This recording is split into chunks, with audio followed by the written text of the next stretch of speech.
If your Ford Ranger cranks but refuses to start after a fuel filter swap, you have likely trapped air in the lines. 90% of the time, this isn't a broken pump, but a simple air lock that needs to be cleared. You need to prime your fuel system to push that air out of the lines.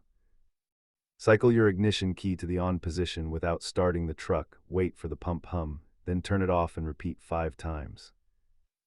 If that fails, double-check that your filter is installed with the flow arrow pointing toward the engine and inspect for any leaks. Always remember that fuel systems are pressurized, so wear safety glasses and keep your workspace free of any ignition sources. Distinguish between a simple air lock and a failed pump by listening closely for that initial priming hum. Statistically, the vast majority of these cases are just air trapped in the lines, so don't jump to replacing the pump yet.